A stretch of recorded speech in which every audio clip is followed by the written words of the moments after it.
Roll on off tyre in fuel economy यानी ईंधन की खपत पे टायर की क्या भूमिका होती है। इस वीडियो में हम देखेंगे टायर की मुख्य विशेषताएं जो माइलेज यानी कि ईंधन के उपयोग को प्रभावित करती है। वे इस प्रकार है। 1. टायर स्ट्रक्चर की असर। 2. टायर साइज की असर। 3. टायर के घिसाव की असर। 4. टायर में हवा के दबाव की असर। 5. अलग अलग परिस्थितियों में टायर के उपयोग की असर। और जानेंगे टायर से जुड़ी कुछ खास जानकारी जो ईंधन की खपत को प्रभावित करती हो। तो आइए समझते हैं टायर का स्ट्रक्चर माइलेज को कैसे प्रभावित करता है। डायगोनल टायरों की तुलना में रेडियल टायरों का रोलिंग रेजिस्टेंस 20% कम होता है, जो ईंधन की खपत को कम करता है। यानी कम रोलिंग रेजिस्टेंस वाले टायर ईंधन बचाते हैं। अगर टायर मटीरियलों में उपयोग किए जाने वाली वस्तुओं की परतें कम हो और परतों की मोटाई कम हो और टायर थ्रेड और स्लाइड पतली हो तो वो रोलिंग रेजिस्टेंट कम करता है, जो ईंधन बचाता है।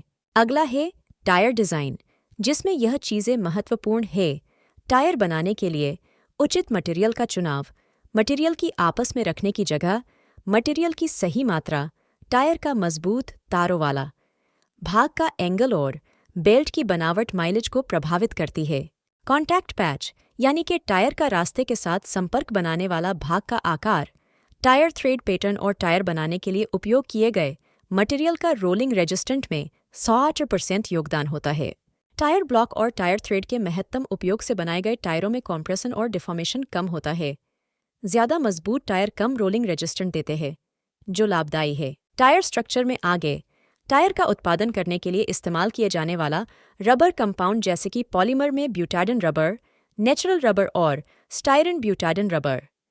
फिलर में सूट यानी कि कालिक और सिलिका। वल्केनाइजिंग एजेंट में सल्फर।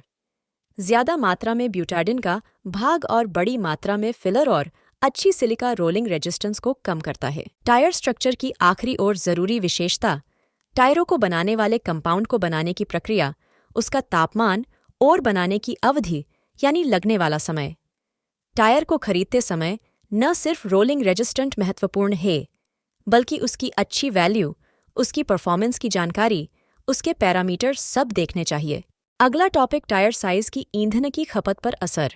तो समझते हैं कि टायर साइज ईंधन खपत को कैसे प्रभावित करती है। टायरों की कम से कम ऊंचाई और रिजिड यानी कि कड़क टायर रोलिंग रेजिस्टेंट को कम करता है, जिससे ईंधन की खपत प्रभावित होती है। टायर की चौड़ाई का प्रभाव, टायरों में 1 सेंटीमीटर कम चौड़ाई से लगभग 1.5% जितना कम एरोडायनेमिक रेजिस्टेंट होता है, जो वाहन की गति के प्रभाव को कम करता है, जिसके वजह से ईंधन की खपत पर बदलाव होता है।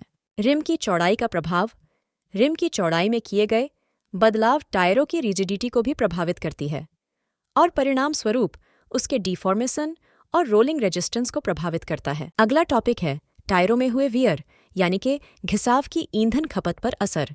तो समझते हैं कि कैसे टायर का घिसाव ईंधन की खपत को प्रभावित करता है। ज्यादा घिस चुके टायरों में रोलिंग रेजिस्टेंट भी कम होता है, जो माइलेज को प्रभावित करता है। घिस चुके टायरों में मास कम होने के कारण वो नए टायरों की तुलना में कम अंतर काट पाते हैं, उस वजह से ईंधन ज्यादा खर्च होता है। आगे देखते हैं छोटी मगर बहुत जरूरी विशेषता, टायरों में हवा का दबाव, प्रेशर कितना रखना चाहिए। इस टॉपिक में ईंधन खपत में टायर प्रेशर की भूमिका क्या है वो समझेंगे। कार निर्माता के अनुसार दिए गए हवा का प्रेशर रखें, क्योंकि उसके मुताबिक प्रेशर को रखने से टायरों में हवा का दबाव संतुलित रहेगा और जिस जगह पर टायर रास्ते के साथ संपर्क में आएगा उस जगह के टायर के थ्रेड पर कम दबाव आएगा। टायरों में सामान्य से 5 psi जितनी कम हवा होने से रोलिंग रेजिस्टेंस 6% तक बढ़ सकता है, जो अच्छी बात नहीं।